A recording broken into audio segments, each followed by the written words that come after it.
Donc je suis très heureux de vous présenter les résultats de cette table ronde qui nous a demandé, parce que c'est l'aboutissement d'un travail quand même assez conséquent, et donc je remercie, j'en profite pour remercier tous les centres qui ont participé à cette étude prospective multicentrique de la SFCR, dont la plupart sont représentés sur ce podium. Donc je profite pour les remercier chaleureusement de leur investissement pour les malades inclus durant ces 4 années de travail. Quelques éléments de contexte pour replacer le travail dans sa temporalité. C'est un travail qui a été cofinancé par la SFCR et le groupe hospitalier Paris-Saint-Joseph, et je profite aussi de cette occasion pour remercier le bureau de la SFCR du soutien financier qui nous a accordé pour mener ce travail.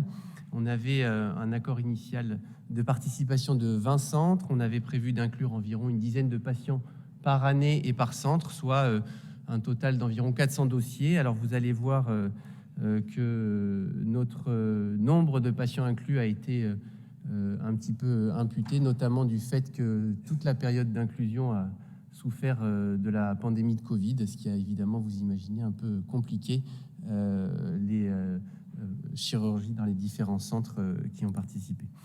Alors, quelques questions préalables pour replacer le contexte. Lorsqu'on parle de déformation de l'adulte, on peut évoquer les scolioses idiopathiques vieillies de l'adulte, les scolioses dégénératives, les kyphoses, et ça comprend également les déformations secondaires. Notre but d'étudier ce temps antérieur dans les grandes arthrodèses des déformations de l'adulte était d'arriver à obtenir des groupes assez homogènes pour pouvoir les comparer.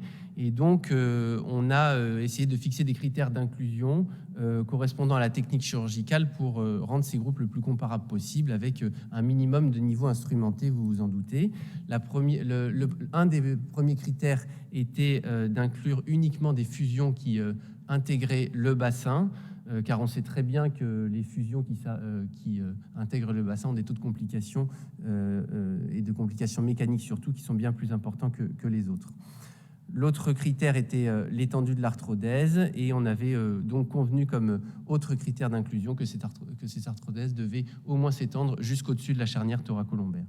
Alors si on regarde un peu ces critères d'inclusion, eh bien on se rend compte que ces chirurgies concernaient essentiellement des scolioses idiopathiques vieillies et des scolioses lombaires dégénératives, comme vous allez le voir. En ce qui concerne le temps antérieur, on pouvait se poser la question de savoir dans quel but il était réalisé, comme libération et correction première ou lors d'un temps secondaire pour une greffe complémentaire.